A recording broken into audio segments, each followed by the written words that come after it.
Hello, Global Theater. My name is Jerry Fielka. Today is November 10, 2021. We want to thank Rob Grant and his amazing channel. I'm probably wrong about everything. Thank you, Rob. Thank you. I'll be sitting in the back here. And it's an honor and a pleasure to be here with Tim Corvin. Is that the right way to pronunciate it? You got the nail on the head, which isn't frequent. And you're with your company's called Captain Cloud Productions. Let's start off right there. Tim, what is that, the origin of the title of your film production company? Well, Captain Cloud is a name that was bestowed upon me way back in the early to mid 1980s. And there was a lot of people back then, they knew me only as that name, by no other.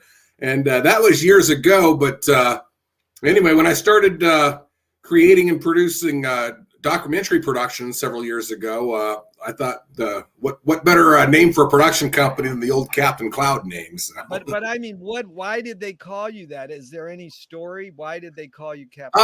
Yeah, I mean, it had to do, I guess back then I was what a lot of people would have referred to as an 80s hippie.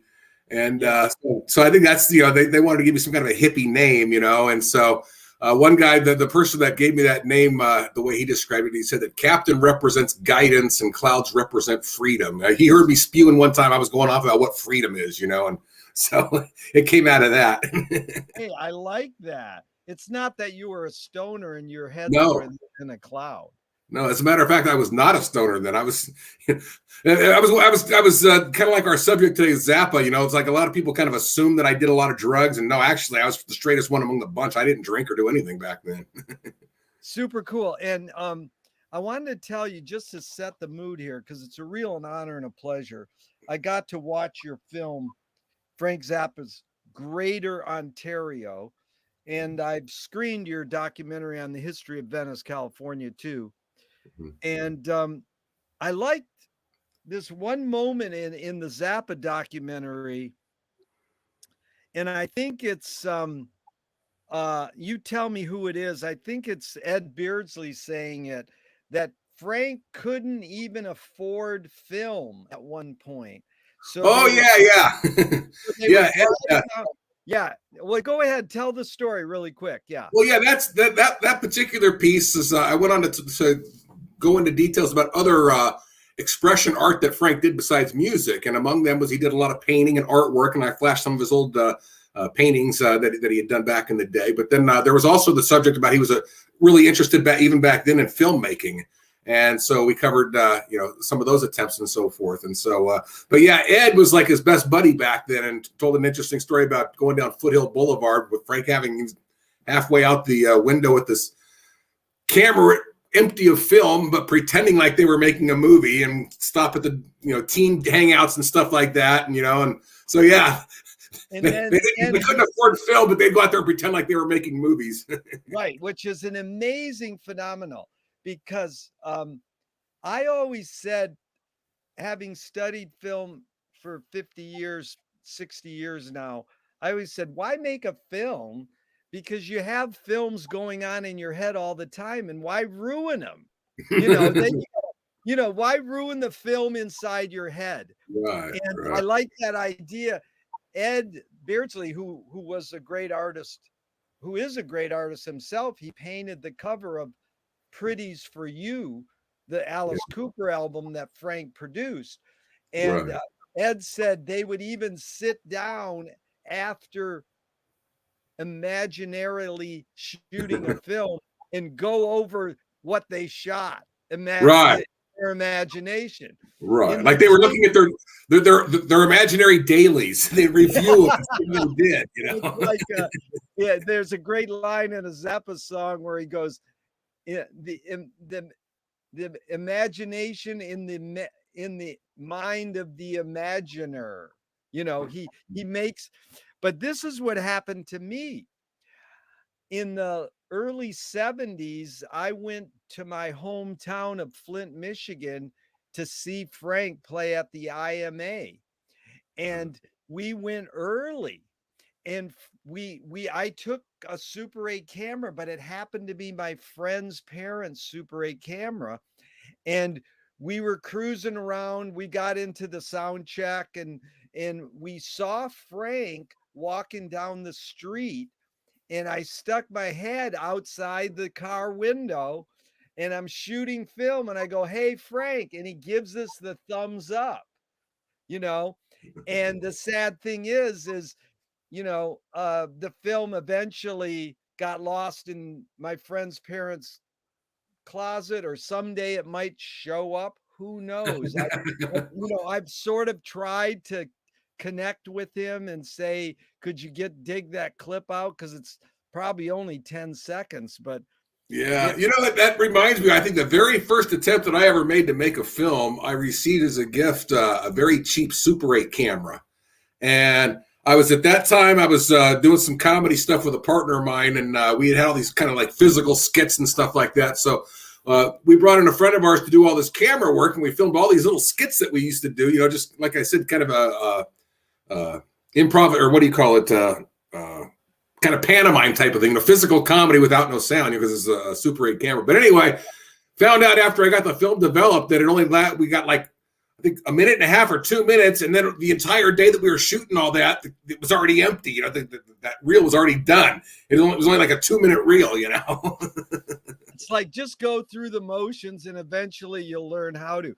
So you must have ESP, because that was my first question: is what first attracted you to pursue filmmaking? So you could just walk us through that. But before you start it, because you brought up the word pantomime, most people don't know that Frank, he's they call it multi-hyphenated, that he's everything. He's a musician, he's a composer, he's a guitarist, he's a filmmaker, he's a graphic artist, he's the social engineer, he's a satellite conductor, he's many things.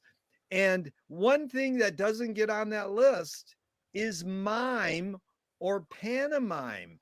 And most people don't realize it was probably in the late 70s or early 80s. Frank did a pantomime during one of his shows, like several times on a tour. And he built an imaginary, my friend interprets it as an imaginary woman, like out of building blocks. But he went through this routine, no words. The band was playing an instrumental, and he would do this pantomime. Right. People don't think of him as a mime or a pantomime. So anyways, Tim, what first attracted you to make films? Like, you're growing up watching them. When did it kick over and say, I want to do that? Well, I think by the time, and I was a young adult by then, by the time the cable TV era came in, is when I really started to be exposed to and pay particular attention to documentary productions. And I have a background in the entertainment field. I was involved in the theater arts, live stage shows and stuff like that. I was a stage actor for a number of years. And so I was doing a lot of that, anyway, but at the same time, I was always wanting to try different mediums besides the stage. I was always interested in doing film work or video work or something like that. So, and at the same time, I kind of, if I wanted to kind of like psychologically analyze things, I think that as a stage actor, I was always a player in other people's productions. And at the same time, I kind of had this drive, like I wanted to be the storyteller, I want to pull the strings, and so I think it was just kind of natural, when I became interested in documentaries, that, there's other ways that you can tell a story besides having actors portraying scenes, and I mean, sometimes I think that the story could be much more effective if you're at the real locations, talking to the people who were actually there and witnessed it, or, was a part of whatever the story's about, the real people at the real locations type of thing. So eventually, I had the opportunity later in my life to actually have some equipment to get out and do that kind of stuff. And I was teaching school. I was teaching high school biology, and I eventually resigned from that. And I was thinking to myself, by this time I was getting into my 50s, and I thought there's a lot of things that I've always wanted to do in my life that I haven't been able to because I've been so preoccupied, working.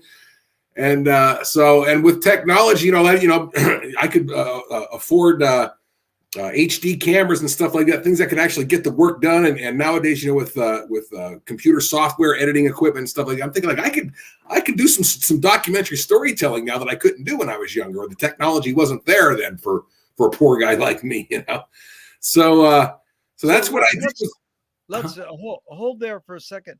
So you decided to go into documentary as opposed to fictional filmmaking, Right? And who were you seeing documentary wise that made an impact on you? Was there any doc filmmakers or titles that sort of kicked you over, or it was just a general, I'll just say generally, I'm sure that, and that's one of those questions. If I was prepared for, I'm sure I would have thought for about a while and picked out a few old productions that really struck me, But yeah, no, it was just kind of overall generally. Like I said, I thought that stories could be told effectively in the documentary format. And so when I quit teaching school and I decided, all right, well, it's time to start doing some things I've always wanted to do. And so I invested in some camera equipment and started doing these documentary productions. And I've been doing it for like 8 or 9 years now. What's the first doc you did? Well, my first completed one back in the old videotape days, and that's the one that you showcased a few years ago, 1985, Venice Beach, 1985, where I went down the boardwalk and recorded a lot of the talented street artists out there doing their thing, and had the opportunity to interview some of them and things like that. And it was just kind of a day at the boardwalk type of story, and so that was my first one that I did back in 1985, and then never had the opportunity again. I know that like in the late 1990s, early 2000s, I put together some music documentaries where I basically went around video recording bluegrass bands back in Tennessee where I was staying at the time and stuff like that. And I put together some compilations of some, outstanding musician artists doing their thing. And so yeah, some music video productions then, 3 or 4 of them then, and then I didn't really get into doing what I'm doing now, real documentary stuff until, like I said, about 8 or 9 years ago. And I think the first one that I completed was called James Dean Highway, and that was when I went up there near Paso Robles and told the whole story about his demise there. Right. So that was good, and you definitely anticipated this question. What first attracted you to pursue Frank Zappa as a subject? Walk us through just briefly how you got into his music, and then said, why did you do a doc on him? Right. Okay. Well, and why is it so condensed? Because there's lots of Zappa documentaries. Any kid can go on YouTube and watch. One link has 10 hours of Zappa docs. Right. 10 hours of Zappa interviews on one link on YouTube. So any kid can learn about Frank.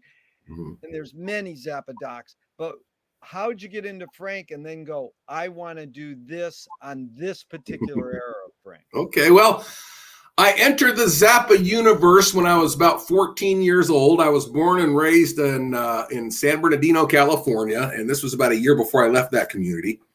And after school one day, I went over with a school friend of mine to his place and playing albums as we did back in the day. And I was looking through his older brother's record collection, and he had this one that just the cover itself captured my attention with this it's a nice painting of a sofa floating in space. It was Frank's One Size Fits All. I think that was like his newest album at that point. But the cover itself captured my attention enough for me to look it over. And then when I looked it over, I saw that one of the song titles was called San Bernardino. And I said, wow, wait a minute. Somebody actually wrote a song about my town here? And so I've always said that as soon as the needle hit the vinyl, I became an instant Zappa fanatic, And then about a year later, I moved into the Ontario area. I was going to Montclair High School, and one of the local towns, neighboring towns, was called Cucamonga. And when the first new Zappa album came out after I discovered him, which was the live album he did with Captain Beefheart in Texas, the Bongo Fury. And I didn't know who Captain Beefheart was at that time. But anyway, I looked that over as soon as it hit the shelf, and I just discovered one of the songs on there was called Cucamonga. And so, yeah, I ended up living in that community for about 20 years from my mid-teens to my mid-30s, and anybody who knew me when I was younger knew that I was a big Zappa fanatic. So it was common that I'd hear these stories about Zappa's history there, and they'd say, yeah, did you know that he bought his first electric guitar from this music store right around the corner from here? Or did you know that he had a recording studio up in Cucamonga up there on Archibald? And, so I'd kind of hear these stories, and a lot of them, it kind of like I could tell that they were myths that kind of fed into what people would perceive to be the Zappa character, and you know how falsified that can be. So sometimes I'd hear these stories. Yeah, my older brother said that he was at a party one time and Frank was there and he did this, and something outrageous. And then so anyway, what eventually happened when I started getting into the whole documentary thing, I started to realize something. This connection that I had with Frank in the Ontario area. I spent nearly 20 years in that community, and most of my time spent there, I was this poor, starving artist. I was a struggling actor performing on local stages and looking for a break. And, a lot of gigs that I had, I hated them and, things like that. But the more I started looking into Frank's time there and the experiences that he had, and when it's like I remember I was living in the back of this theater that I was working out of. It was like about as unconventional as you can be. It was like a storage room that I'd turned into a living quarters. Well, then I'd read about how Frank was living in the back room of his studio up there in Cucamonga, and it's like, so I just saw so many parallels between my experience as a struggling actor there 20 years after he was there as a struggling musician, So eventually once I started getting into the film work, I said, I got to do a story on Frank and his time in the Ontario area, that era when he was like, developing as a composer and musician and so forth. These were his developmental struggling years, and so anyway, it was just and I've considered it like my masterpiece since. I've done a lot of things since then, but this was a real labor of love. Dude, and it is a fine piece, and it digs deep because it's specific and it has parameters. It doesn't try to tackle 60 albums in 30 years, right, or anything, and I appreciate that.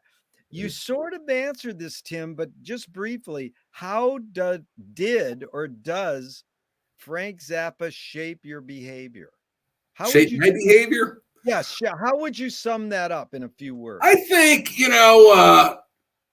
Frank was always very anti-authority, especially after he got busted by that cop that put him in jail for 10 days, and everybody knows that story, the end of the Cucamonga era.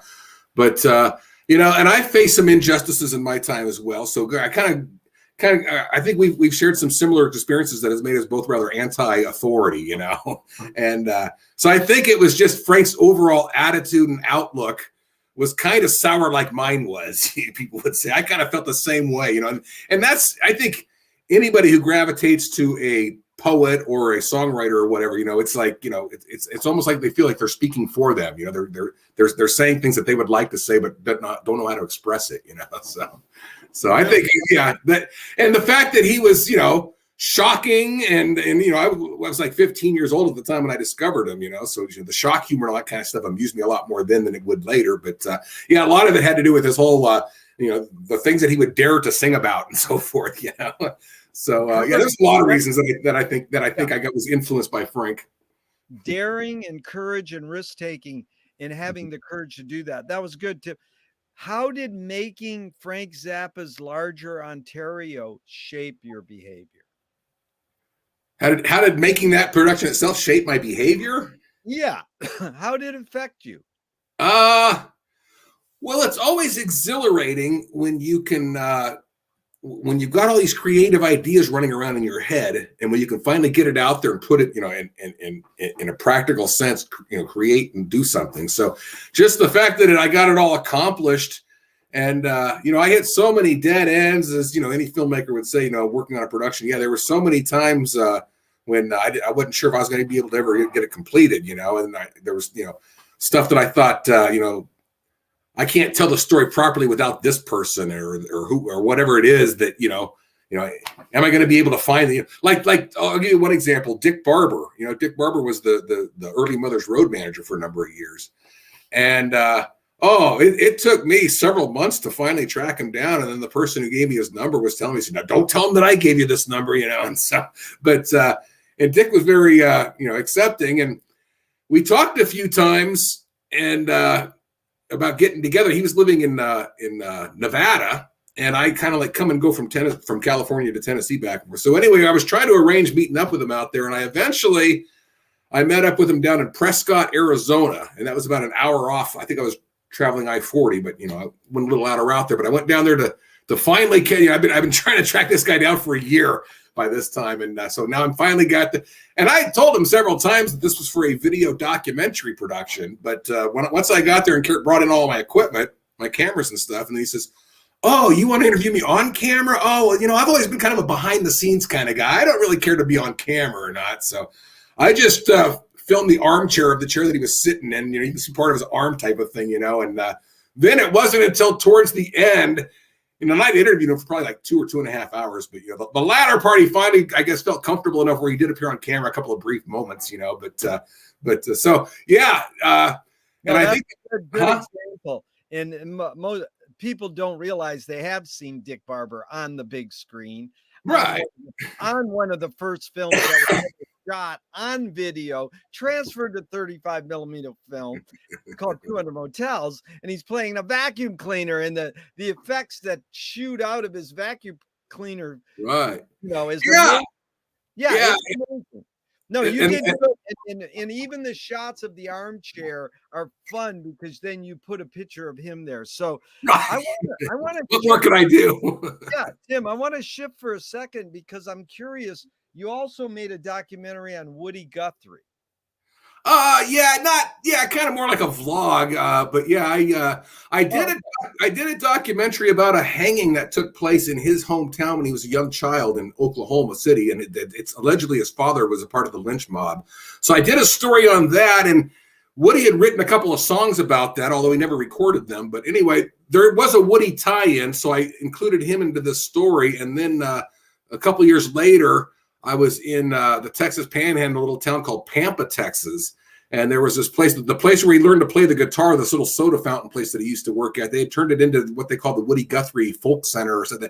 And it was, they'd have jam sessions there with musicians coming in and stuff like that. So they're honoring him there now, So yeah, I did at some time when I went through there, I did a little doc showing what I called it Woody Guthrie's early years, because I cover his time in Oklahoma, in Okemah, Oklahoma, and then Pampa, Texas. And then from there, he moved on. So those were his early years as he was just learning to play the guitar and starting to play music.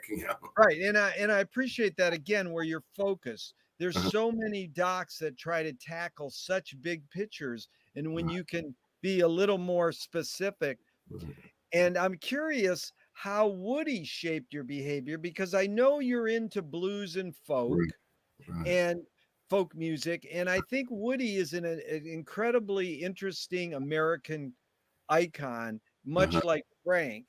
And Woody said, "The words are the important thing. Don't worry about tunes." And I just thought if you could comment on that comment by Woody, and just briefly how Woody affected you. How did Woody shape your behavior? Well, the first thing I think of is how so many people in recent years have taken old writings of Woody's that he never actually put down what the music notes were or anything like that. As far as they were kind of like a combination between stories and poems or whatever. Yeah. And in recent years, a lot of people have taken a lot of his old writings and put tunes to them, made them as songs, and some of them are really good too. Who was it? Of course, I can't think of the names when I need to, but anyway. Yeah, it was a famous album. It was probably T-Bone Burnett probably produced it too. But it's interesting. That's a total flip of that. The words are the important thing. Don't worry about the tunes. Right. So he just laid this out and said, "Yeah, go ahead. I don't care." Exactly. Later, and he didn't say that, but they did it. Exactly, and I'm sure he would have been all for it. So, yeah, I got in. Huh? Yeah. I was just gonna. I was going to finish answering your question that you asked me how I got into Woody Guthrie, and it was kind of I was backtracking music history. I knew that a lot of the bands that I grew up with, a lot of the rock and roll bands in the 60s, a lot of them were influenced by Bob Dylan, and they recorded a lot of his songs. And then once I got into Dylan, I learned about what an influence Woody Guthrie was on him. So then I went back even further to Woody Guthrie.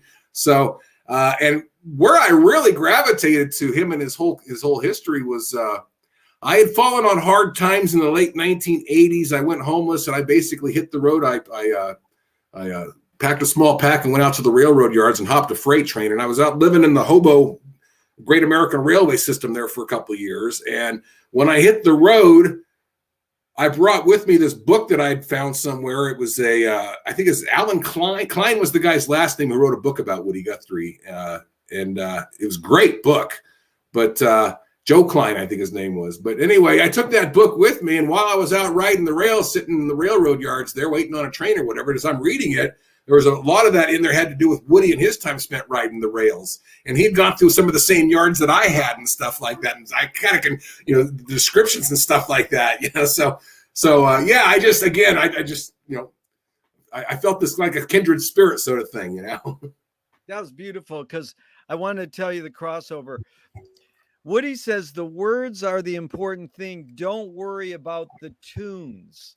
And there's a great line that I love in Steve Allen's TV show with Frank Zappa. And Frank's instructing Steve Allen's band. He says, just avoid making musical tones. Yeah, sounds only, no musical tone. What a great line to say to a band. And these, right. I always wanted someone to tell me who exactly was each member in that Steve Allen band, because in that clip you can see that band. They right. raised the curtain, and in Frank goes, yeah, avoid making musical tones, and Steve Allen goes, they'll have no problem doing that. Yeah. So that leads me to a line. I think that what I've been most influenced by Frank is that he was much like Marshall McLuhan and James Joyce's. They were about inventing new questions and new metaphors, not so much giving you answers. Like, right. who are the brain police is the complete thing that we live in right now. You can say, oh, they're the consumer corporate evil guys, or there's some voice in your head. Frank's not saying who are the brain police. He's saying, who do you think they are? Probe it. And so here's the next question. It comes from Frank. Shall we take ourselves seriously? I think one of my favorite Zappa quotes regarding, his approach to his music and all that stuff is, if I can quote it correctly, without deviation from the norm, progress is not possible. And that sums it up. Yeah. And Frank, like you mentioned that Steve Allen episode, I think that's about the time that Frank realized that as a classical jazz composer or whatever, it's not going to go anywhere. But if he does something totally strange and off the wall, people might buy into it, as they did. So that shaped his direction for sure. But in general, is life serious for you? Shall we take ourselves seriously? How would you answer that?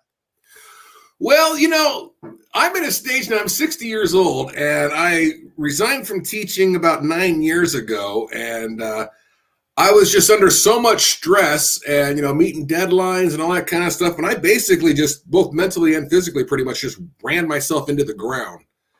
And so ever since then, I've told myself that I need to live, for my own mental health, I need to live as stress-free as I possibly can. And I've been doing that for the last 9 years now. So, I've had offers to do things, but I realized how much, stress would be involved with it, and how much there is to stay on top of it. I'm like, no, I've retired early, but I'm retired nevertheless, so. No, that's beautiful. And you're still cranking it out, and we're hopefully going to kick out a bunch of great documentaries ourselves. Yeah, this is all stuff that I have fun doing. This is what I say. I'm enjoying life now, whereas I spent most of my life trying to just keep my head above water, so. Yeah, and I think that is something to consider with Frank. He probably stressed out a little, and that's why he left us early. He was a workaholic, and I'm not making a value judgment, because he sure delivered the goods in his brief 50 years with us, but that's a lot. So let's get into Frank deeper here. And, I'm sort of like probing the hidden psychic effects of Frank, because, we can see all these documentaries on Frank and read all these books, and there's so much information online. Ike Willis said that Frank had a talent for hiding in plain sight. And I sort of like that. There's a little twist to that quote. But Thornton Wilder, in 1928, I'm sure you're familiar with this great playwright being in a theater. He did Our Town. Yep. In 1928, he said, art is confession. Art is not only the desire to tell one's secret, it's the desire to tell it and hide it at the same time. And look at that's good. You're laughing. Secret is nothing more than the whole drama of the inner life. Yep. So talk about, Tim, a little of this, reflecting on that. And Frank saying in one of his songs, do you really want to see what's behind my eyes? So, discuss that Thornton Wilder quote in relationship to Frank and what's behind his eyes. I think it's a matter of, always don't give him everything, always withhold enough to keep him coming back for more, and at the same time, Frank, as you well know, the way his music progressed so phenomenally over the brief time that he was with us, during a period of 20 or 30 years. And if you go back from his early Cucamonga years up to his final recordings, you can see the progress there, and it's amazing. But I think, like I said, I think maybe Frank didn't know what he was going to give him next, but he knew it was going to be something amazing. It's really well put, because I think it's hard to figure out Frank's motive. And people want to speculate. And Frank goes, I'm just an entertainer. And then sometimes he would say, oh, I'm doing art. So, there's a fine line between art and entertainment. And he would go, I'm just doing this music for myself. And if other people like it, that's great. And it's like, Frank, that's being a little over romanticized. Again, not to make a value judgment, but I'm just saying he's romanticizing the creative process, because he grew up in a consumer capitalism society where he knew if he hit this note and he hit saying these words, kids would buy his music, then he could make more music. He could invest. So, the era you study of Frank, he's got to play Louie Louie and Hitchhike by Marvin Gaye and great songs. Right. There's some songs that he didn't like to play and he would make fun of them. Right. So before we go into satire, I wanted to ask you in this regards to the deeper speculation you have in studying Frank on what was behind his motives. What caused him to be Frank Zappa? And a great film icon, George Manupelli, his mantra was ignore yourself. And Jonas Mekas, another great film pioneer, said there is no self-expression. Cecil Taylor, who was a big influence on Frank, avant-garde jazz pianist, said, I'm just a vehicle and this stuff just comes through me. So first, in general, do you think art making, filmmaking, storytelling is more self-expression, or more they're just a vehicle for whatever culture or technology is dominant? Well, backing up a little bit here, I think analyzing Frank and his approach to things like that, I think Terry Kirkman said it best in my documentary when I interviewed him, is how he said how Frank secretly, he liked beautiful things like anybody does, but he always had to take something that was beautiful and wreck it, mess it up, by adding these explicit lyrics and things like that. You take a beautiful music piece that he wrote, something that any great composer would love to to tackle, but then he'd add all these freaky lyrics to it and stuff like that. And I mean, I don't know what his estate is worth, but I know he's probably the most successful artist that I've ever known who really strived and worked hard towards non-commercialism. I mean, he did so much to make sure the way he would, when he put out his albums, there was never those little black holes that separated the tracks. One song would run right into the other because he knew that the disc jockeys it'd be impossible for them to line it up and things like that. So, he did a lot of stuff to make sure that he didn't go commercial. So anyway, you did it well, Tim. Again, you have major ESP because that whole Terry quote is on my notes here, and we're going to get back into that. But what you just said evoked a lot. Al Flipside, who put out a great music magazine in LA for many years, his mantra was, don't sell out, sneak in. Yeah, I remember Flipside. Yeah. And then Paul Schrader, great screenwriter and filmmaker, said, the job of the artist is to attempt to sell out, but fail. There you go. And in a way, Frank knew he was always attempting to sell out in a way. He goes, well, I can write a disco song. I can write a punk song. I can write a country western song. And he did. He wrote every genre, and he did it well. And that was because he knew it was hip and trendy to do it then, but he would make fun of it. But I love Frank's line, I'm a failure, but I'm not a miserable failure. That is like total Sam Beckett. Fail once, then fail again better. And my friend added, and then fail again worse. Right. Well, that all sounds familiar. Yeah. Because I've been on the right track. Hey, dude, I don't think you failed. I think you took the route of one of Frank's heroes, Captain Beefheart's hero, and Tom Waits' hero, Harry Parch. The dude wrote music and changed avant-garde music in America. Then he burned all his music, became a hobo. Right. And, the Harry Parch story is amazing. Yeah. I do want to go back for a second, Tim. I appreciate you contributing here. Do you think, you've studied Frank enough?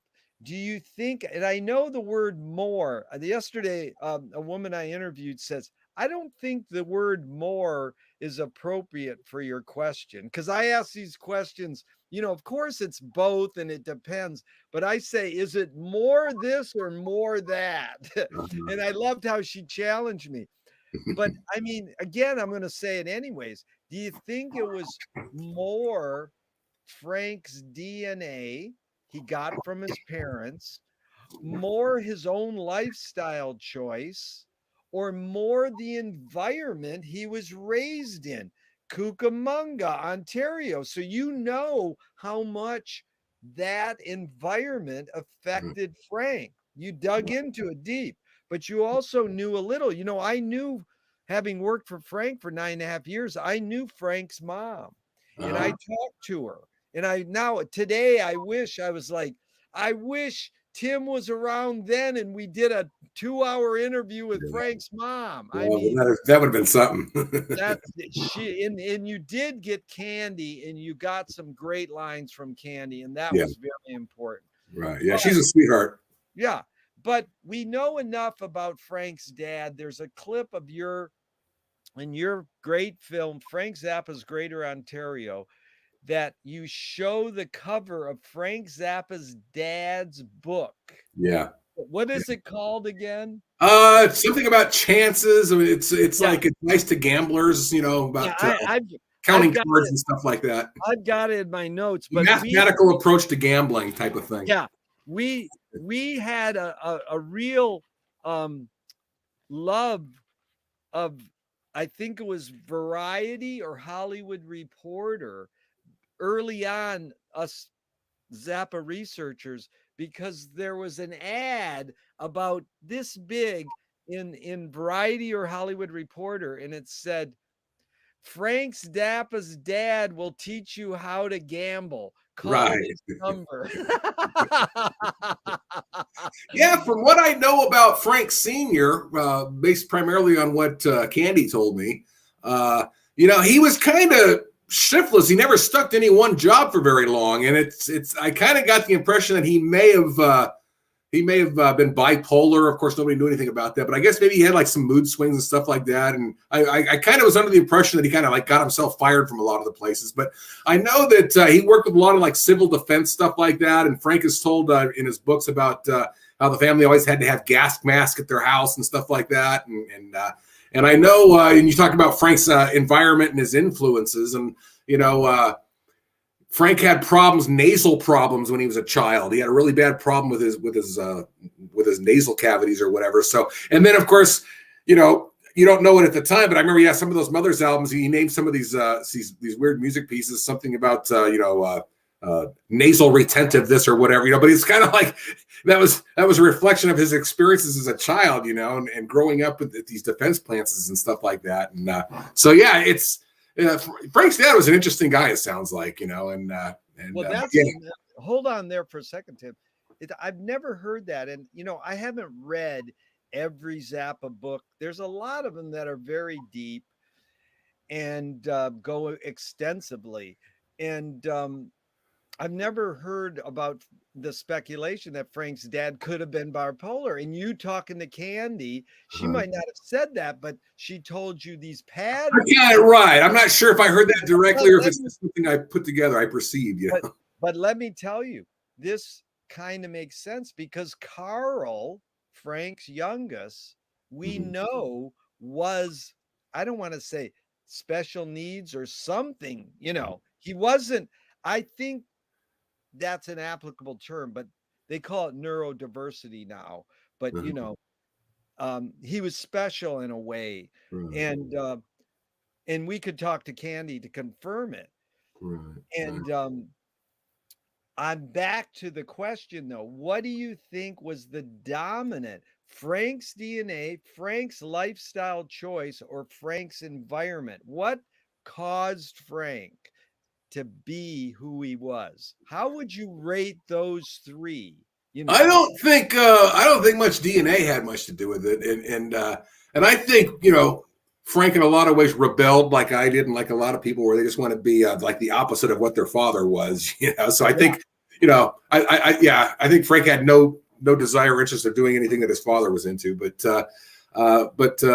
then I think Frank's environment, like I kind of mentioned that before, I think that had a lot to do with it. And then what was the last one? Well, that is it. It's like the last one, the middle one, was his lifestyle choice. Was it Frank's lifestyle choice? Was it Frank's own self? That's go back to self. Yeah, I think, that definitely, because, Frank was so devoted. It's like, that's what he loved doing, was composing and creating music. So it's like he did very little beyond that, other than, what he had to do to survive, playing gigs and stuff like that. That's interesting, because that's more the work ethic. Because most people I ask our age, where'd you get your work ethic? And they go, my parents. And I like, have you ever looked up work ethic and Wikipedia? About the third paragraph down, it goes, this may be a scam by capitalism to trap you into, this, I have to work all the time. In the long run, it could have been the downfall of Frank, that he overworked. The era that I cover in my documentary is on Terriers. Now, he was married, his first wife, Kay, they were struggling. She worked full-time at a bank, but, he was, and somebody had mentioned that about how back then Frank worked a lot of jobs, and he wasn't always the ideal fit for the things that he was doing, but he really hustled to make a buck, he was hustling to do what he can to support his wife and try to create a family, So he did a lot of odd jobs, but he was always very, always hustled hard, He hustled hard, because that one book, Barry Miles, I think I was reading today, was saying he loved to do the squeegee silk screening at Nile Greeting Company, and he got into it. And then you in your movie talks about once he got into Studio Z, which I drove out and was there once, just your trip. well, when you show it as a tattoo parlor now, that era. But he would work 12 hours a day, you know.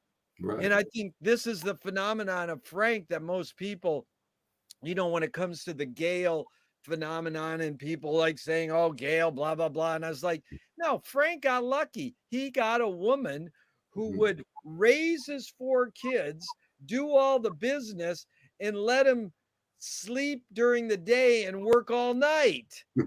So of course she's going to be labeled a bitch, or she's guarding him so he can work all night and not be disturbed because he's a workaholic. Yeah. Unfortunately, Gail died like shortly after I completed this. I never had I think I was might have been still putting the finishing touches on, but I had talked to another filmmaker who had interviewed her. This was more in regards to his record company, Bizarre Straight.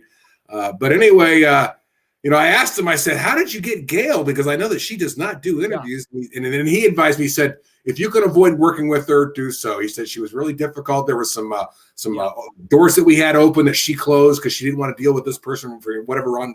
So he told me, he said, don't deal with her if you can help it, And so anyway, well, then like a week later, news broke out that she had passed away, unfortunately, I never had the opportunity to meet or talk to Gail. Yeah.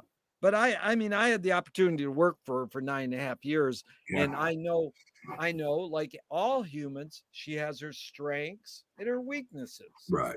And if you demonize someone because of their weaknesses, that's not being fair to humans. So in my opinion, but I know her weaknesses.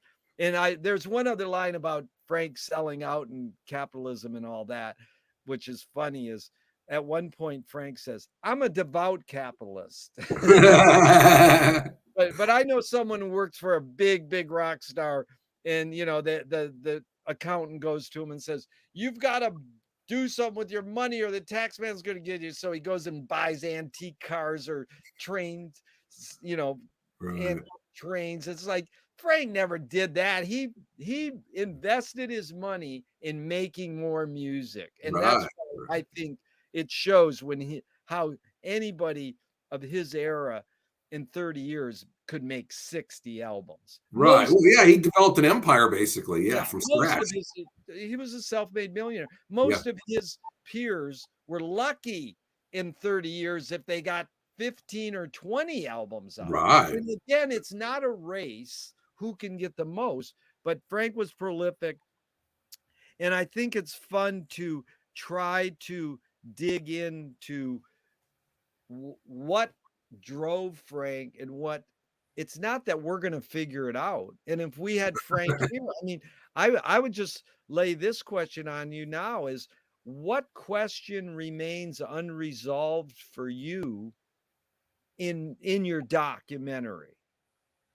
What question remains unresolved? Yeah. What question would you have liked to take on in your documentary? Or if that's too specific, in general, what question remains unresolved for you in your love of Zappa?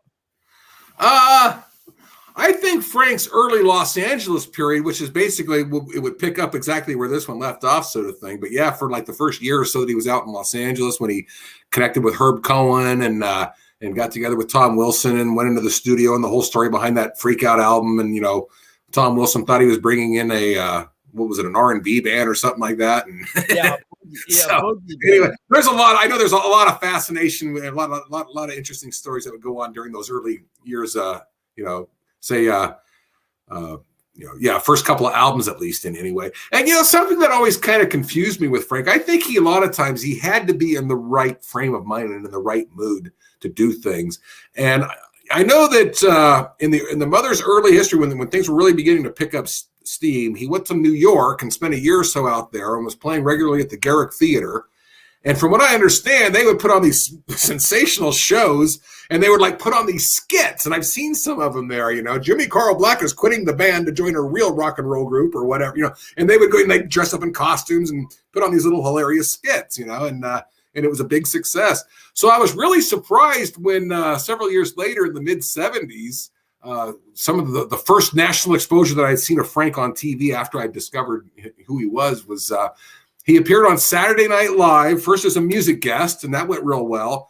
And then about a year later, they had him back on as the guest host. And I thought, oh, Frank, with all that stuff he used to do at the Garrick Theater, he should be like a natural fit in with all the stuff that they're doing here on Saturday Night Live with Belushi and all those guys. But no, it didn't go so well. He just basically mugged it to the camera and just, relied entirely on cue cards for his lines. They just had to do all these close-ups on his face, and the actors, they say that he was banned from Saturday Night Live, and at the end of the show, usually the cast stands around their guest host. They all stood behind him as kind of a show of protest that he made things really difficult on him. And so it was like a total surprise. I thought Frank would really get into that skit comedy stuff, he just wasn't into it. There's a lot of stories there. But first, just a minor correction is that footage you saw wasn't from the Garrick. That was from Albert Hall in England. Oh, okay. But it is great footage. It shows Frank being a director. He has the movie director thing. Yeah. And it's really my favorite clip of all of Frank of all time is Ian Underwood playing piano and Roy Estrada singing The Rejected Pope leaves, a Mexican Pope leaves the stage. It is the most amazing Zappa music I've ever heard and executed, and it's on film. But it is reflective of what he was doing at the Garrick, totally. And there is, I know he did a lot of shows like that at the Garrick for sure. It is Garrick, and that's Frank's. Here's what Frank did. He was an alchemist. He knew that if you take two known things and put them together, you can create a third unknown thing. That's what alchemy is. And Frank put rock and theater together and came up with theatrical rock. Now, you could say Screaming Jay Hawkins did it before him and others, but Frank was a main propagator of theatrical rock. So you explain exactly what Frank was doing, because he was many elements. Right. And then the Saturday Night Live thing isn't even worth getting into, but he was basically a music guest and a participant in the skits. And that was the friction between Al Frank and saying, I want to write the skit, and Frank saying, no, I want to write the skit. So in the long run, it's sort of sad, but if you look at them, they're still funny, and they're still, it's still that Saturday Night Live, and in the musical clips are amazing. Yeah. But here's another thing. Frank was influenced by Edgar Varese and Stravinsky, but I like this Schoenberg quote because Arnold had an influence on Frank too.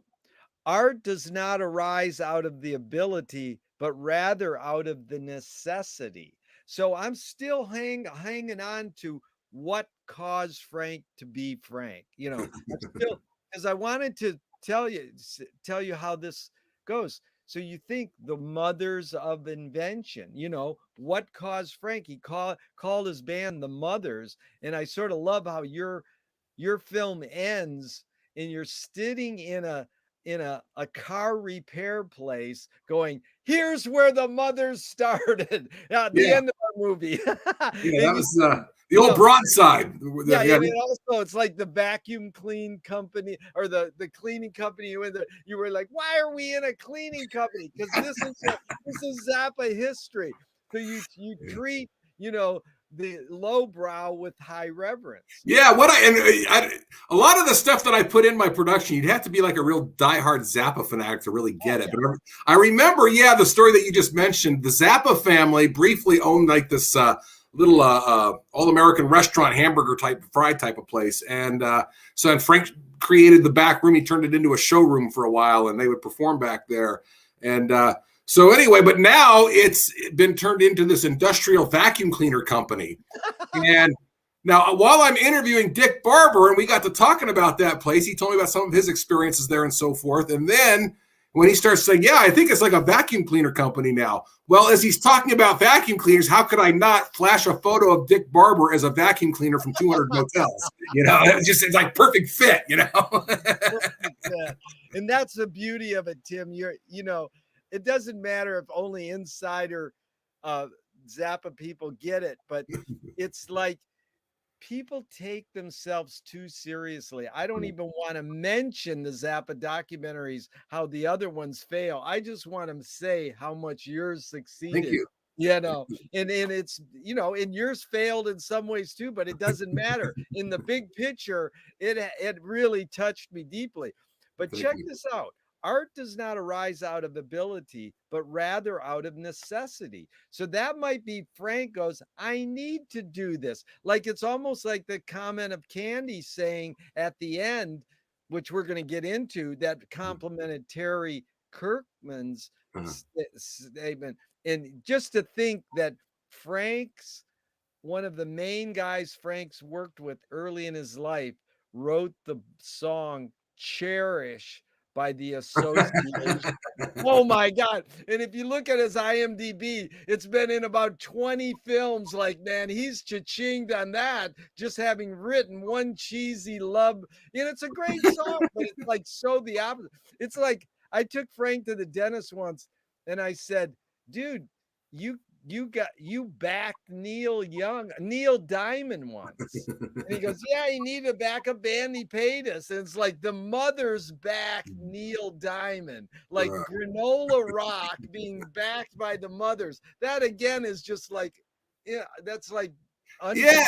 If I could tell you my Terry story, how I connected with Kirkman, the Association, and he wrote Cherish and some of their other hits and so forth.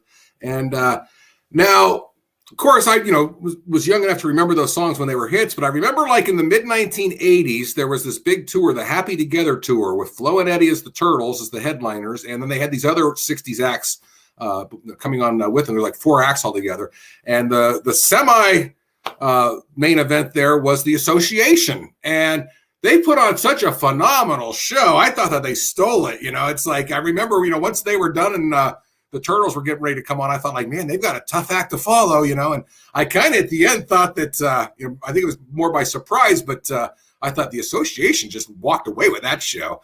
And then when I looked up Terry and found him and contacted him and asked him if I could do this interview with him.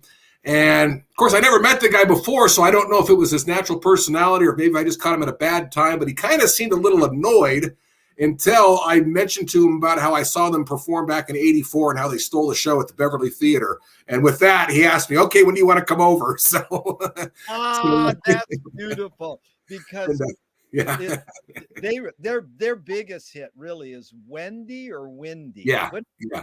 I think it's windy like the wind. Windy. So right. I mean, that is the fucking corniest shit white rock I ever could hear. But I loved it growing up, and it's ingrained in my brain. And then I worked for Steve Vai when he broke away from Frank as doing lights for him, which was corny because I'd go into these little clubs in LA and they'd have one switch, white, on or off. And Steve at one point did a cover of that song by the Oh yeah, Steve Vai. Kirk, you got to tell Terry that one. Yeah, absolutely. Now we're Steve Vai covered Windy. Yeah, I was there, and it was like, what? With Tommy Mars was on keyboard, who I see all the time. Yeah, he's a Venice guy. So here's the quote: "Art doesn't arise out of ability, but rather out of necessity." So Frank might have been driven to say, I want to expose the world to what they're about. I want to hold a mirror to people. And the McLuhan and then they call the mothers of invention. So you got to realize that Plato said necessity is the mother of invention. Okay, so this is a fine line through line. Art does not arise out of ability, but rather out of necessity. Plato, necessity is the mother of invention. Then McLuhan flipped it. He said invention is the mother of necessity. But then you got Frank. They won't let us have the word the mothers, so we'll go the mother of invention. So he was tapping into Plato almost via McLuhan and out of Schoenberg, probably not knowing it. But he knew that it was a necessity, though. So say it again. I said he knew it was a necessity what he was doing. I think Frank was driven by necessity in a way. I think when I asked you, is it DNA?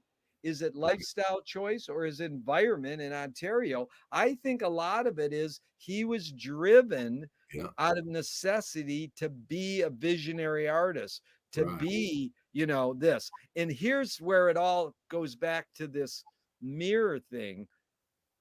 Jonathan Swift compared satire to a mirror in which people could see every face but their own. So, my question is often, can satire be destructive? Yeah. Anything can be destructive, I mean, but here's what my friend who wrote comedy with Robin Williams said. That's the job of satire, is to be destructive. Now, it depends on how you define destructive. Right. If you do a cartoon in one country and they kill you, some people think dying is destructive. Yeah, I'd say. But I think it's just to get to the punchline, it's Candy saying at the end of your film is that Frank was not just saying fuck you. Oh, I wanted to interject this before I go into Candy. I saw Frank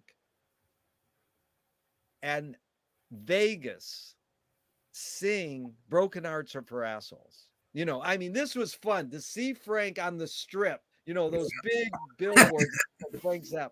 And we saw Frank play in Vegas once, and he's singing Broken Hearts Are for Assholes.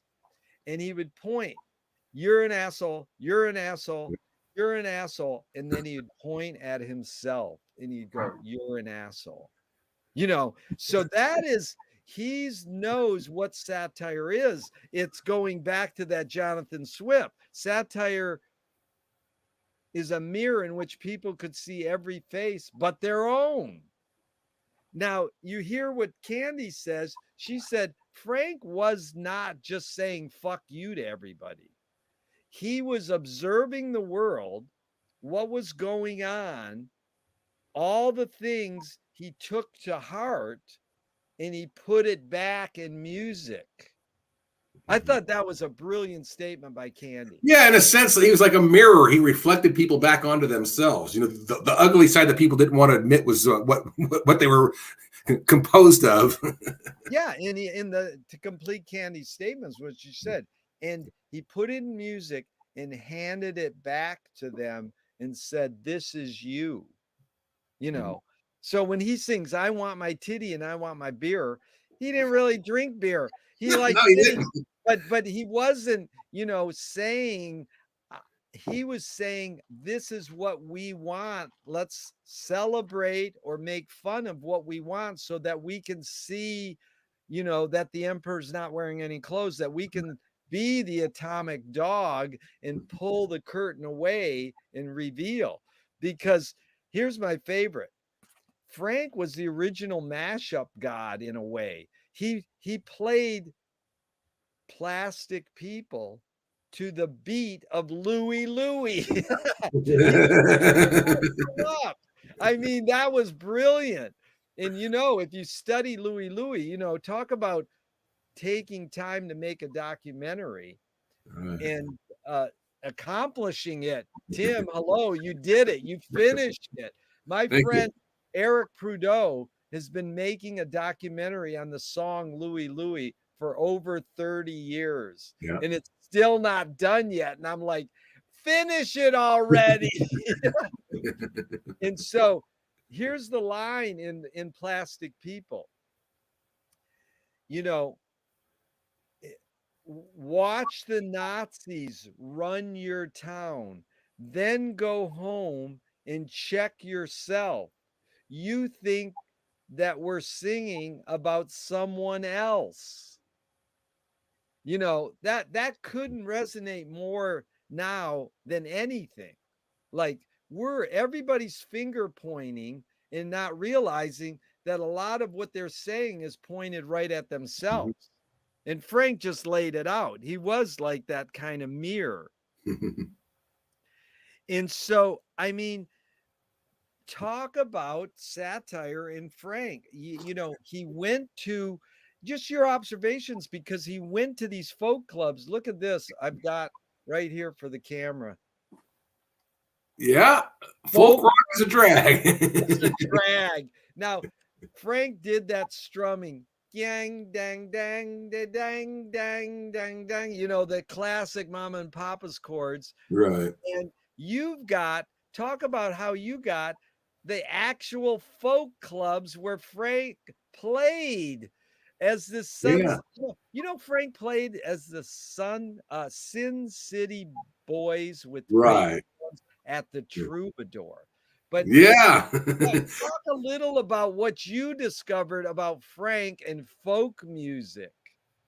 Well, I remember a friend of mine's older brother was telling me, this was long before I ever even started working on this this project, but I remember, yeah, back in the day, a friend of mine's brother was telling me that there was this folk club that was run by Terry Kirkman, and it was a former athletic club that never really did much business there. But so Kirkman and some friends started putting on some live folk music clubs shows there, and they'd have, like, you know, one night a week they do the open mic type of thing and stuff like that, and all kinds of great musicians passing through would perform there. And so first, this friend of mine's older brother told me about it many years ago, and then I eventually tracked him down. He was up in Northern Cal, but then I did a little interview, and he told me what his memory was of that place, you know, some of the musicians that would play there and stuff like that. And but then, of course, when I met up with Kirkman himself, and Terry, I asked him about that, and he told me all about it. And then it was the subject that was brought up when I was interviewing Chris Darrow, because he was a part of the house band there. So I got all these stories, and they were all wonderful stories. I said, you know, how can I omit that, you know? And then, of course, as you said, as the story goes, yeah, Frank and Ray Collins doing this kind of a comedy spoof folk duo, kind of, I don't know, I don't want to say the Smothers Brothers, because that was the brothers bickering back and forth, but they were taking songs and spoofing them. And and then, of course, Chris told me a wonderful story about Frank going in there the first time he went to this particular club that Terry Kirkman was running, open mic, and he went in there with this F-hole jazz guitar and played something that was totally inappropriate. And then people just kind of gave a strange, quiet applause, you know, and then he packed his guitar and walked out, you know. And that was one of those, as Chris was telling me, he says he didn't know, you know, if Frank was doing that on purpose, you know, just to say, you know, F you or whatever, you know. But and as he summed it up, he said, that's how Frank would get attention, by being the square peg in a round hole. Oh, that was great. That was Chris Darrow, right? Yeah. Who unfortunately we lost about a year ago. And he played with Nitty Gritty Dirt Band. Yeah, he did for a while. He and his brother-in-law, who was married to his sister, David Lindley, who was from around there, they formed a kind of what they called acid folk group called Kaleidoscope. And they put out a few albums and had, you know, a little moderate success there. And then he left Kaleidoscope and joined the Nitty Gritty Dirt Band for a while. And then in fact, I posted it on YouTube. But if you look up Chris Darrow interview, I did, after he passed away, I posted his interview of everything except for the Zappa stuff that I used in my Zappa documentary. But, you know, I got a lot of him telling stories about working with Leonard Cohen in the studio when he was making his debut album and stuff like that. So, Chris was a wonderful guy. And talk about film history. He's on Robert Altman's McCabe and Miss Miller soundtrack. Is he? That's what Wikipedia said. I looked it up. I wouldn't doubt. I know that when he was with the Dirt Band, they appeared in the movie Paint Your Wagon.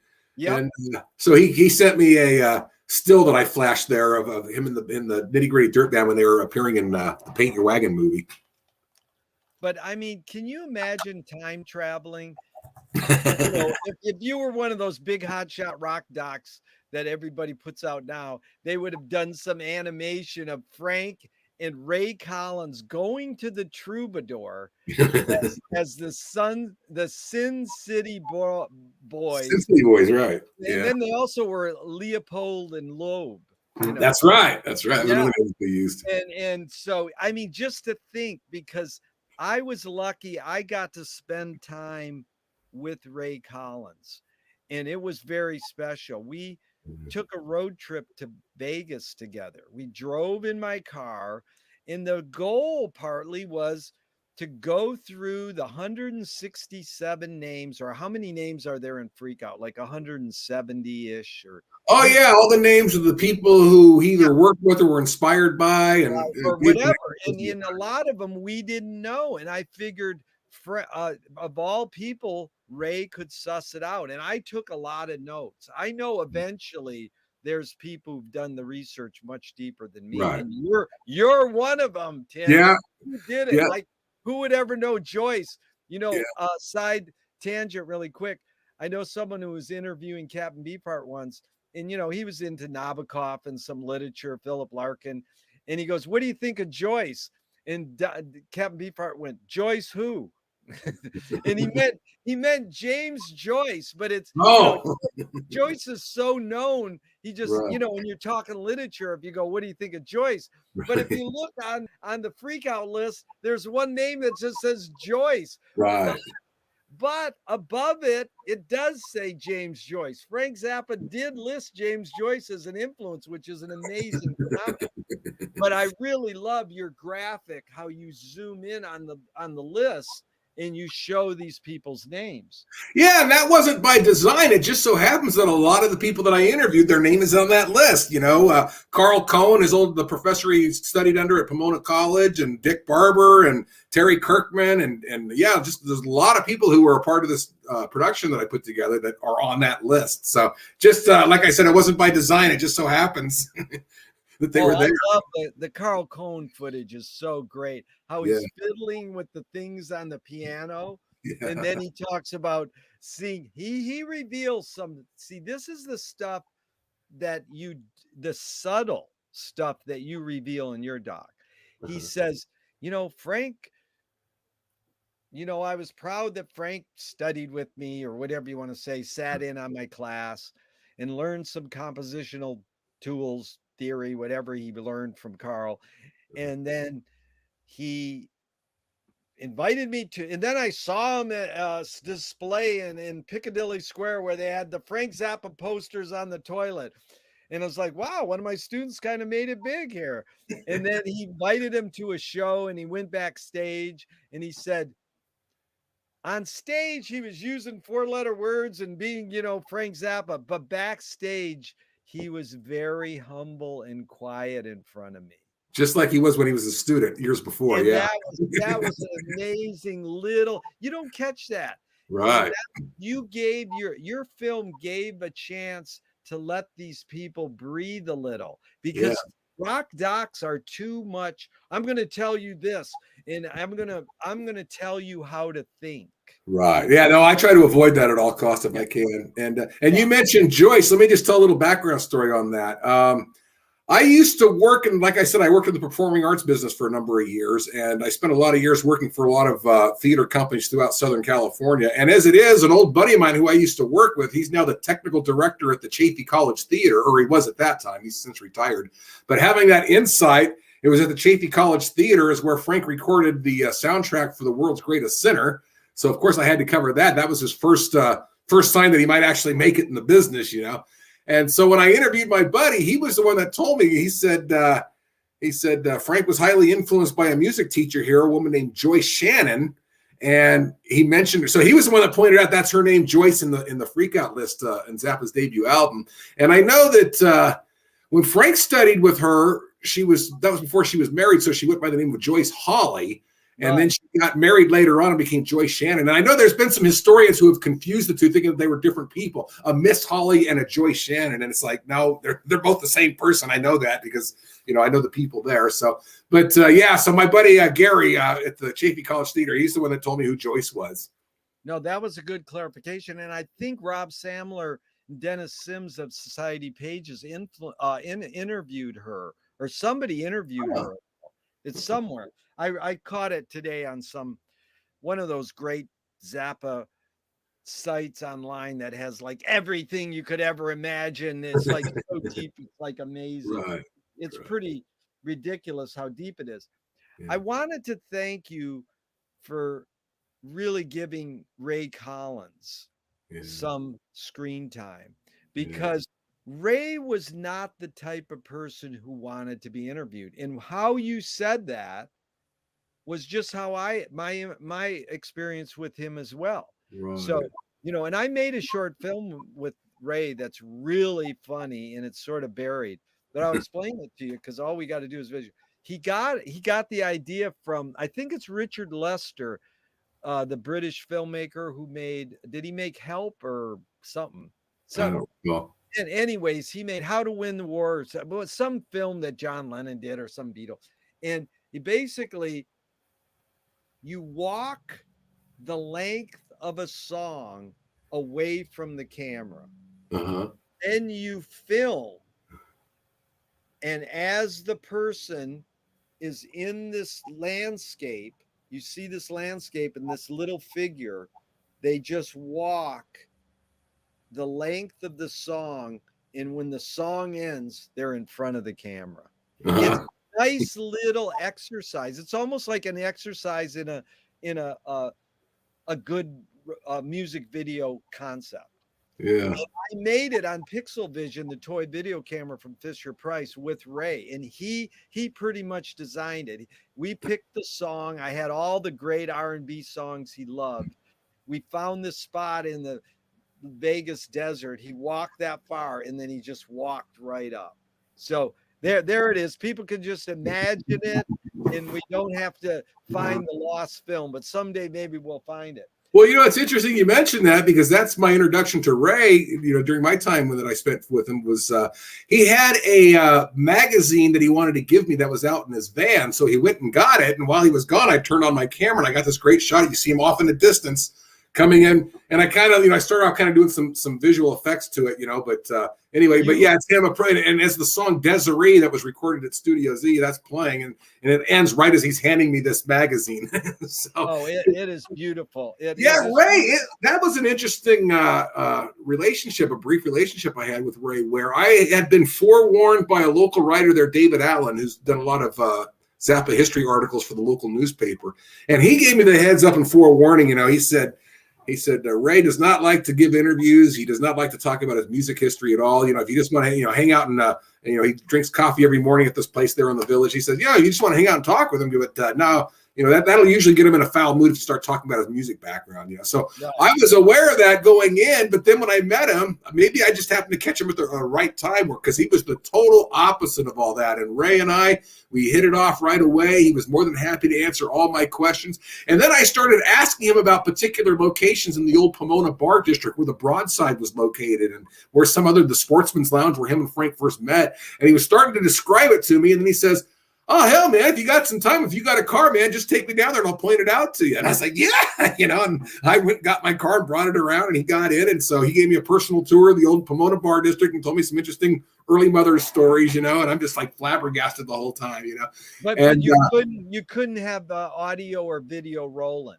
No, well, at the time, I didn't bring my equipment with me. I just wanted to meet the guy and kind of introduce myself and kind of let's see where this goes type of thing. Yeah. But then I remember when that was over, when I took him back to the village and dropped him off, and the last thing he told me, and he let me take some pictures of him, which I heard later on, he rarely lets anybody do that, but I guess they were like the last pictures that was ever taken of him. But he told me, he says, yeah, whenever you're ready to do this interview, just let me know, and I'd be interested in a copy myself. I said, great. And a couple of weeks later, I was back in town. I had my equipment, and my assistant was with me, and I was all ready to go. And when I called him, and as soon as I told him who I was, he, within 10 seconds said, I don't want to talk Zappa history. Goodbye. And that was the end of that. So I did get a chance to talk to him a few times, or having morning coffee with him. And I did turn the camera on and get a little bit of him. And I figured, well, since he agreed to do it and then reneged on it, I'll just get a little bit of here candidly, so. You did good, Tim, because. And then he died like 2 weeks later. Yeah, so. I know. It's amazing. And you really captured some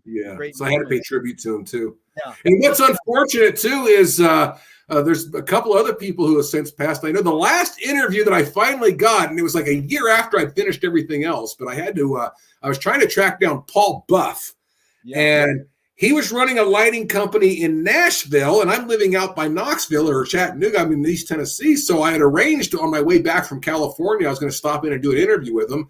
And then by the time I got there, he just got back from the dentist, and I could barely understand him. He was all muffled. He had got some root canal or something, So I said, all right, well, we'll give it some healing time here. I'll check back with you later. And then he has a second home down in Mobile, Alabama, where he went down there and was gone for the rest of the time that I was back in Tennessee. And then a year later, when I came back, he was still down there. And I finally decided, well, if I'm going I got to have Paul for this thing. If I've got to go to Mobile, Alabama to do it, I was wanting to go down to Louisiana and do some shots down there on another project. So I kind of made a trip out of it. But yeah, so that was like a year after I'd completed everything else. I finally got my interview with Paul Buff. And before I was finished editing it, he had passed. And then, like I said, I know Chris Darrow died about a year or so ago. And some of these other guys, I know they're in bad health right now. And I'm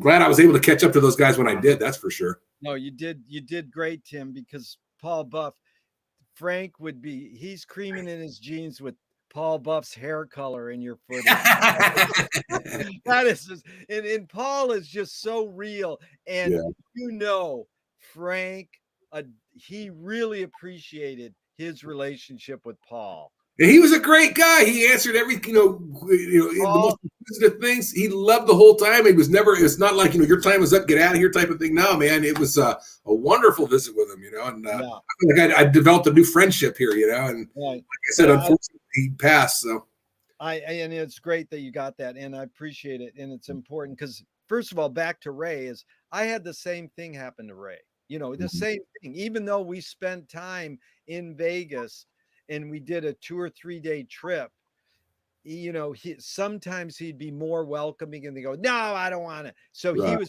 and forth. The other one is Elliot Ingberg, man. I wish you would have got Elliot because he's that way too. He's grumpy one day and then not the next. So, but the thing about Ray, one of my favorite things is he goes, I slept in Linda Ronstadt's bed, but she wasn't in it.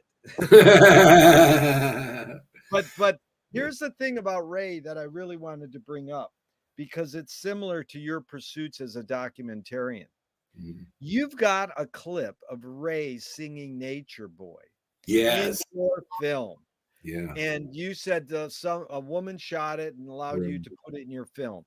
And it's really precious because, my friend Brian Chittister has been making a documentary on Eden Abez, the writer of the song Nature Boy, for many years, and he's a deep researcher and he's doing an amazing job. There's many clips on YouTube now.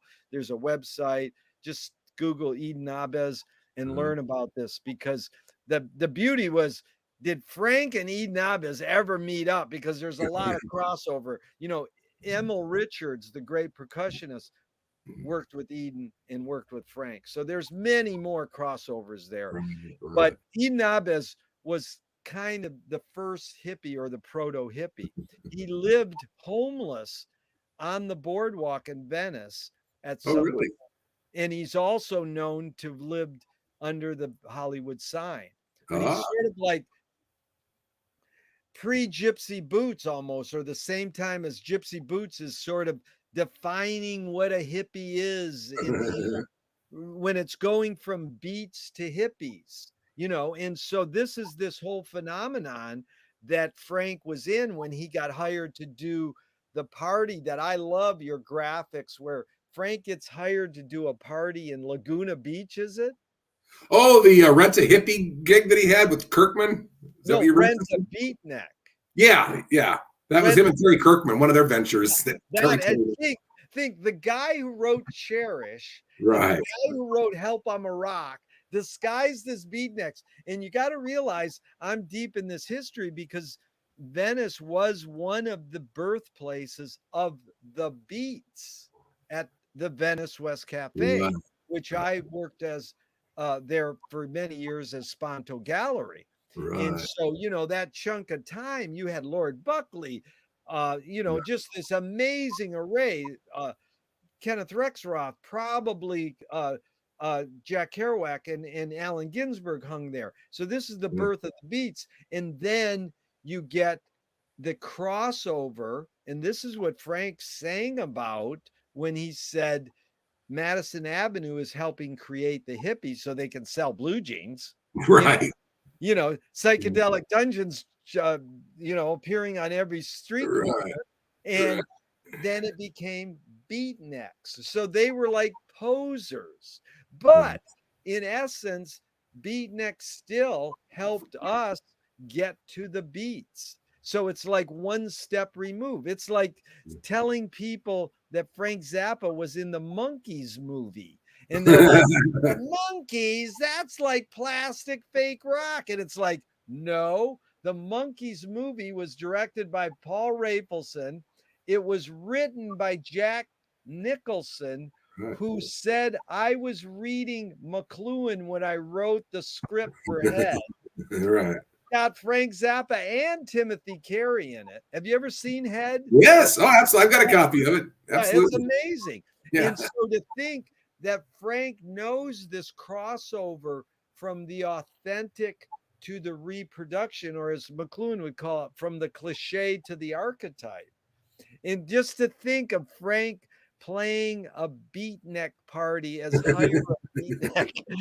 I forget. Yeah, I forget who it was that told me that I was already scheduled to interview Terry Kirkman, and somebody who I mentioned I was getting ready to go interview him said, "Well, when you do, ask him about him and Frank's Rent a Beatnik story." And I had nothing else to go on but that. So when I met with Kirkman, I said, "Oh yeah, somebody said to ask you about a Rent a Beatnik story with you and Frank." And so then that's when he told the story.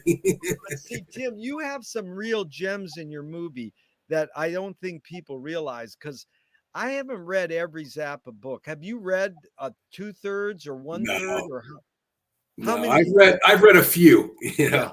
I read his book, the real Frank Zappa book, and the very first Zappa book that I ever found and read was by this guy Wally. I think his name was David Wally. That was an amazing phenomenon. We knew David Wally.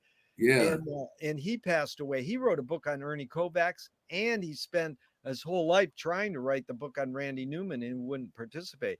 But David Wally, that was way back when, everybody's tagging on to their rock star in the 60s. They're like, I like Jefferson Airplane, I like the Dead, I like Neil Young. And all the weirdos would go, I like Frank Zappa.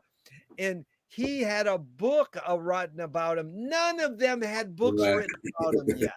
You know, and we were like, look at, he already has a book written about him. And Frank had troubles with David Wally's book. But in the long run, David Wally's book is very important in the big scheme of things. And there's a lot of Zappa books, and I know there's a lot of information online, but I wonder if any of them say that Frank got hired as Rent a Beatnik. There's a book that I have, and I know it was I think there were some lawsuits over it, but I still have this book that Rhino Records put out. I think it was called the Zappa Log, and it just had every bit of information of everything that he's ever recorded or done. Oh, yeah. I know Zappa Log. Zappa Log was put out as an underground bootleg thing, and then Rhino put it out legit. Yeah. Okay, well, yeah, I do have a copy of that, but yeah, that's one of my early sources of Frank's background. Yeah. But it is been a pleasure just reviewing what you've done with the movie, and hopefully in the future it will be available to people to view, and it's amazing because the stuff that we've discussed here has been essential to the history of Frank. And what I tried to focus on too, because I know some people were requesting that I interview some of the early members of the Mothers. I said, well, he didn't meet up with them until afterwards. I'm working on his pre-fame years, and so what I tried to do is all of the music that I used in it was music that he recorded there in the Ontario area, primarily at Studio Z or Paul Buff's PAL studio. But all the music lead-ins that I do and all that stuff, everything that you hear, I think the only tune that I used that was from Frank's later career was as a lead-in to San Bernardino. I used some clips of that song from One Size Fits All. But that's the only, Zappa Mothers record. Everything else was stuff. In fact, Frank at one time rented when he was living on G Street in Ontario, he rented a tape recorder from the music store. I think it was probably an old reel-to-reel, but he made some home recordings with it. So it's like there's times when I'm covering the story about Frank living on the street and where his house was located, and I'm using these old home recordings. One of them was called Ronnie Sings with a question mark, and it's just these weird sing, kind of weird sounds. But Yeah. I'm using that music while I'm showing these rejection letters with that address on it on G Street, Ontario, from all these companies that was rejecting Frank's music. So again, that's something that only a diehard Zappa fan would put together. That hey, that recording was made at the house that was there. Yeah. Where this address is showing. So a lot of little things like that. That, like I said, I think a lot of only diehard Zappa fanatics will get it. Yeah. No, there's a lot of important history that you've covered, and that's why it's great, because you specialize. And Ray is an early mother, but he did things pre the mothers. With Oh yeah. He was Frank's lead singer. Frank wasn't into singing. He was just into the guitar thing. So you look Ray at was his original singer. All those recordings they did at Studio Z and PAL and all that. Right. And you look at the history of rock and roll singing. White boys singing rock and roll. Ray's easily in the top 10. Oh, absolutely. Anything Yeah. that you have on your soundtrack. He was a true doo-wop guy, and he sang what one of the guys described as Pachuco falsetto, and he was a master at it. I have it right here. And we're going to wrap it up really soon here, Tim, but he really captures in Nature Boy the song. He said the greatest thing is to love and be loved in return. And I think that's what Frank captured for me, is embrace contradiction. That you have to love and be loved. There's a yin and yang, there's a push and pull to everything. Right. I always say, one of Frank's greatest lines is, "Nothing is what I want." Yeah, absolutely. To go from Catholicism to Zen is what Frank did. Right. Yeah, I know that clip that you mentioned of Ray singing that song. A local woman, and again, like I did, this woman just happened to catch Ray at the right time in a mood to be willing to sing into a camera like that. And but somebody gave it to me along with the woman's contact information, and I contacted her, and she gave me full consent to use it. But yeah, that's a masterpiece. That's a little gem there for sure that I was really. That's one of those things that makes me want to jump up and down. The things that I accomplished when I was doing this. When I got a copy of that, it's like, yeah. And I sent it to Brian, and it would be great if there's one little part he could use in his film, but whether he does it, he could put it as an extra in his DVD or whatever. But I want to make a short film with you about Ray and that song, and we'll put on YouTube. And that's another I'm in contact with his brother. They weren't real close, but I do have some family contacts with the Collins family. Oh, that's good. Yeah, because I know somebody put something up on YouTube about the history of Ray. That's really nice. Yeah. So just in closing, I wanted to go back to Candy Zappa, because you really captured some great Candy footage and talking. She's a sweetheart. She's a sweetheart, and she has 2 books. And Nolan, her partner, just passed. And he's a great guy too. I love meeting and getting to know him. He was a great guy, and he was a great singer and recording artist. And that's what I heard. Yeah, great musician. But Candy said that Frank was into blowing things up, and we know his early history. He liked chemistry. That's right. But he was exploding time with music. I love how she says Candy was. But Ben Watson wrote a good book on Frank called Negative Dialectics of Poodle Play. And he said that Frank advised us to neither be terrified nor mystified by his art. It's something that is meant to provoke questions and then self-destruct. So I think that's an amazing thing for Frank to say, that he's about asking new questions, like, who are the brain police? How can we re-ask that question? How can we re-ask, how did Frank's experience in Greater Ontario affect him? Well, you watch Tim's film, and then you can come up with more questions. But it was in everything that he did prior to Freak Out, prior to the Mother's Invention. Yeah. But it's like in Cream magazine, 1974. Frank's on the cover with a big butcher knife and a birthday cake. And he says Frank Zappa is the guy who makes those albums, but there's another Frank Zappa who is crazy, and you don't really want to know about information on him. It will not contribute to no useful function in contemporary society. And I think this is what Frank's one of his main things was. He lived in the moment, and he's a reflection of his times, and that can be timeless. It's again embracing contradiction. Martha Graham said great artists aren't ahead of their times, they are their times. But the flip of that is Frank Zappa really emphasizing something he probably learned from reading Ulysses. I'm not sure if he read Finnegan's Wake, but he lists James Joyce on his list of influences on Freak Out. And James Joyce said, all times are happening now. Exactly what Frank said in so many words. All times are happening now. So, Tim, it's been a pleasure because it's this is live TV. Well, I'll tell you, Jerry, the time just flew. It's like suddenly I looked there and realized, oh yeah, you said 90 minutes and we're at that now. And I'm like, wow, that was fast. That was really fast. So again, time flies when you're having fun, that's for sure. That's right. Time flies when you're having fun. So again, Tim, thank you so much. Thank you. Frank Zappa's Greater Ontario will be seen, and we'll look forward to that moment. And thank you once